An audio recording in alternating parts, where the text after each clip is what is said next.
Have you ever wanted to quit drinking? Well, in this video, I'll tell you 20 amazing things that happened when I stopped drinking for just 30 days. I'm gonna put each number down in the bottom corner of this video to make it easier for you to skim through each one of the 20 topics. Each one of the topics, I'm gonna give about a paragraph or two of an explanation. So if some of you have a shorter attention span than others, you can skip through it. Okay, number one, my blood pressure went down dramatically. So I went to the doctor right before I started this journey of 30 days of no drinking, and I had just come off a night of drinking White Claw, tequila, and moonshine. So they did my blood pressure and it was 160/90. Yeah, it's kind of high. So I told the nurses, can you check that again? That seems a little unreasonably high. It's never been that high in my life. So they did it again, and they actually did an average of 3, which took 10 minutes, and it was sure enough 160/90. A healthy range for somebody in my age category is roughly 124/83. So after the 30 days, I had my blood pressure taken again. And my blood pressure went all the way down to 120/70. That puts me in the category of somebody that's 20 years younger than my age. Okay, number 2.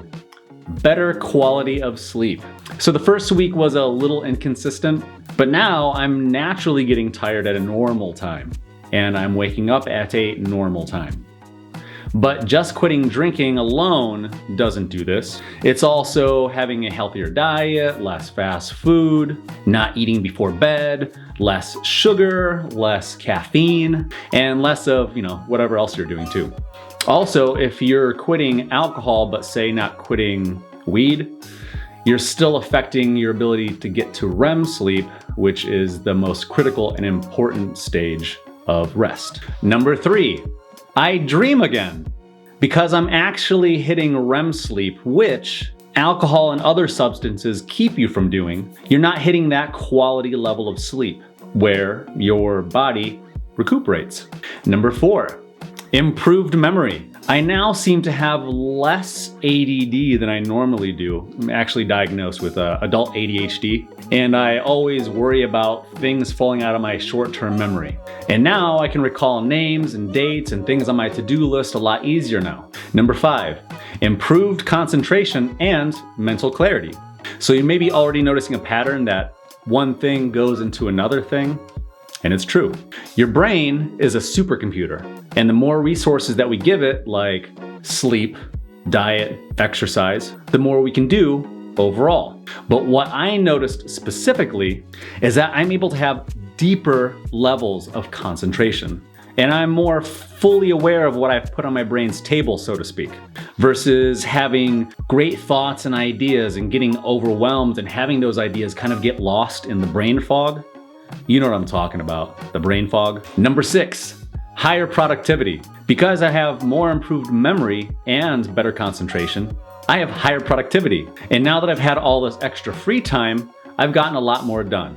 And that makes me feel proud of myself, which helps me sleep better at night. And it also helps me to wake up every morning feeling a little bit better about myself and tackling my to-do list. And I'm proud of where I'm at now, and you should be too for taking this step. Number 7, better gym results. I've spent most of my adult life exercising about 3 times a week, even when I was binge drinking. And I always had a hard time seeing any kind of progress. At best, I was just kind of staying the same. It turns out that drinking alcohol decreases your protein synthesis by as much as 37%, enough to impair muscle growth significantly. Also, in men, alcohol reduces testosterone production, because alcohol is toxic for the testicles. This effect corresponds to reduced anabolic signaling, muscle protein synthesis, and muscle recovery. Number 8, weight loss. Speaking of the gym, you know what's frustrating about working out so often when you're drinking every day? Is that it becomes really difficult to see your abs. Guess where all those French fries and hamburgers live? Right around my belly button. An average beer is 150 calories, and not only that, when we drink, we tend to gravitate to unhealthy foods, because what tastes better after drinking than something greasy and salty? Number 9, less aches and pains and less inflammation. I personally had what felt like a bulging disc in the back of my neck for years, and in just 1 month of not drinking, that inflammation's gone. It was a noticeable lump on the back of my neck.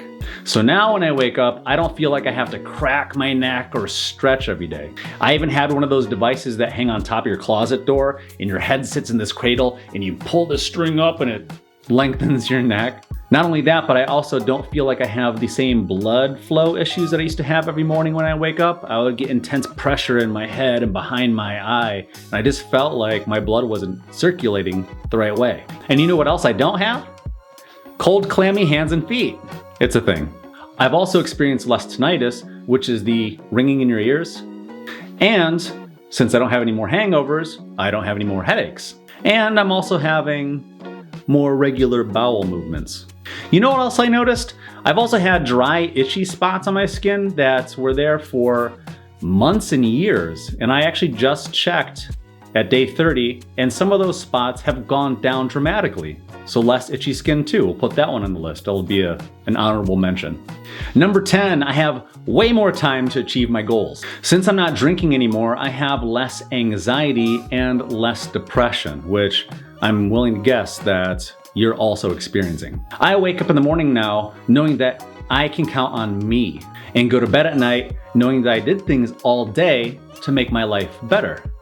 And that is a great formula for a good night's rest. Number 11, an overall sense of well-being. When you're drinking, it is so easy to be stuck in a loop of existential dread. You dedicate the first half of your day to recovering from a hangover. And once you eliminate alcohol, your mood is way more consistent. Your energy levels are higher. You're more hydrated and well-rested. And you'll be able to tackle more of that to-do list, which will make you feel more accomplished. And that will make you feel like you're making some progress overall in your life. Number 12, the alcohol cravings go away. Not right away, but results vary. For me personally, it was about 1 week.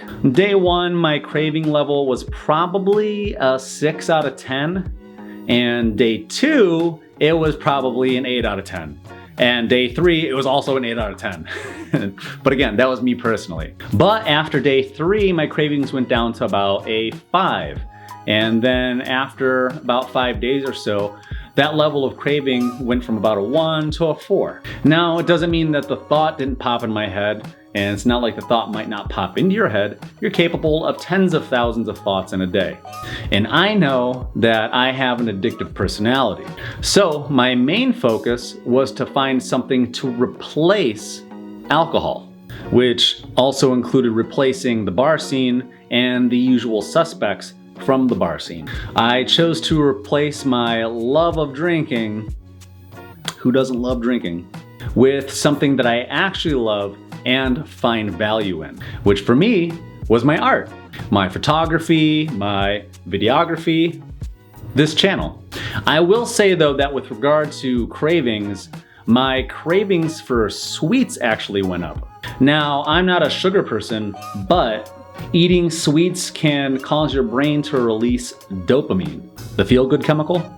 And after you quit drinking, your brain knows that it can replace that dopamine by taking in more sugar. So you have to be smarter than your brain. Good luck. Number 13, less FOMO. The fear of missing out. Oh no. You missed the party, somebody puked, cool story. Some guy punched another guy and a table fell over and a lamp got broken. Also, cool story. I know what I'm missing out on and I'm cool with it. The unfortunate thing is there are still people trapped in the cycle and they don't know what they're missing by having a greater sense of accomplishment in their life. So, more positive role models needed? Comment below. And once you're proud of yourself sober, you're not going to look at alcohol the same ever again. Number 14, feelings. One of the scary things about quitting drinking, if you look at it this way, is to have to feel again. But not just the bad, the good feelings too.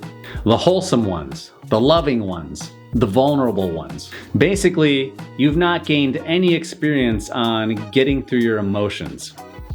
You cheated. Alcohol is basically a cheat code for life. People who figured out how to be social, to give a presentation, to do family gatherings, or have a home life without a crutch, they gain the experience and they know how to do it. Alcohol becomes an easy button for life, and you're left without the proper experience or personal substance, no pun intended. Number 15, less phlegm. Drinking alcohol lessens the urge to cough or sneeze. I bet you didn't know that, which results in more liquid getting built up into your lungs. I literally didn't know that either until I wrote this episode. Also, drinking alcohol causes a person to become more dehydrated, which results in the mucus in their lungs becoming thicker and therefore harder to cough up. Now imagine you drink and smoke. Sounds like double trouble.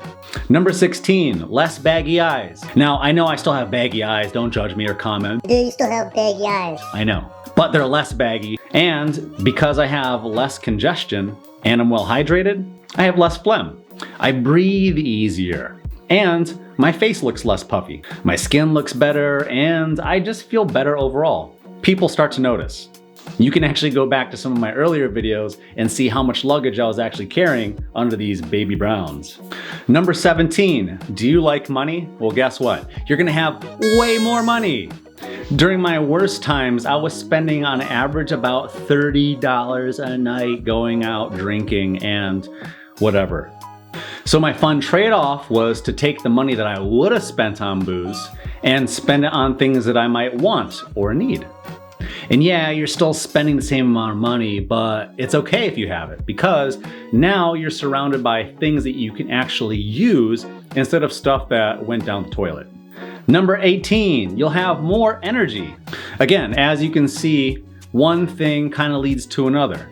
And that's also the case when it comes to negative decision making. And once we manage our time and our efforts accordingly, you'll find yourself having more energy. Now, don't get me wrong, I'm still a sucker for an afternoon nap. Working from home perks. And rainy days still zap my soul. But it's okay, it's natural. Not every day is gonna be awesome. Some days are gonna be cloudier than others. Sometimes your calendar is gonna be full of a bunch of stuff you don't wanna do. I still have to drink an entire pot of coffee to do things that I'm totally not in love with, but that's just what it's like to be an adult. Shitty situations are still shitty, but I'm gaining more tools and more experience on how to deal with my life instead of numbing it. No more hitting that easy button. Life actually just becomes easier the more that you're able to handle and the more that you're actually in control of. Number 19, a greater sense of contentment. Now I'm gonna be totally transparent with you, non-scripted. It's been amazing to be able to positively influence people that I know and people that I don't know. I genuinely like reading the comments and responding to everyone that I can. Fortunately, unfortunately, my channel is still small right now and I still have a bunch of free time to be able to talk to every one of you. And I still get text messages from friends saying, hey, thanks again. I've positively influenced some of my other friends to go sober, which I didn't invent this, I'm just doing it. When I look back at these past 30 days, I see a series of accomplishments that I know that I wouldn't have right now if I hadn't made the decision to go sober. I would have wasted my time at the bar. I would have wasted my time drinking. I would have wasted my time socializing with other drunk people because that's what alcohol does. It kind of helps to suppress those feelings of, I should be doing something more with my life. I should be taking that course. I should be watching that tutorial. I should be reading that book. I'm willing to bet that you've said to yourself, I'm just gonna go get drunk instead. And when I look back at these 30 days, I know that I would have spent or wasted nearly $1,000 and I would have nothing to show for it. Instead, I have $1,000 of new equipment. I literally invested the $1,000 that I would have spent on drinking to buy more equipment to improve this channel that you're watching. Did I mention the comments? Comment below. But seriously, also commenting helps people find this channel. It helps other people, it doesn't help me. And last but not least, number 20. What is it? What's it gonna be? Less bathroom breaks. I bet you didn't think I was gonna say that, did you? No longer am I waking up 2 or 3 times in the middle of the night to have to go to the bathroom. No longer am I waking up in the morning in the middle of the desert like, oh, where's my water? Water! waking up in the morning and seeing the trail of disaster that you've left from the kitchen to your bedroom. There's chips and shit everywhere. Half-eaten bowl of soup next to you. A Hot Pocket missing a bite. But because I was drinking alcohol so much, I was also struggling to stay hydrated all day. So the formula for staying hydrated is you take your body weight and you divide that by 2 and you convert that into ounces. So if you weigh 100 pounds, half of that is 50. You drink 50 ounces of water a day. But if you're drinking a lot of alcohol, you should drink more than that. And it's kind of a chore, to be honest. And now, because I'm not having to get up to go to the bathroom at least once or twice a night, I'm getting more of what? REM sleep. More restful sleep. And I'm waking up feeling more happy and energized and less terrified of the day and my to-do list. I don't have so much anxiety and so much depression because I didn't accomplish what I wanted to accomplish the day before. You see how that cycle happens over and over and over again? Now again, I'm not a medical professional. I'm not saying that these 20 things are guaranteed to happen to you, but they're definitely possible. And if you like this content, help other people find it by liking. That's the purpose of liking. And if you like my channel, subscribe. I make 2 different types of videos. Funny ones and random but generally helpful videos. Goodbye.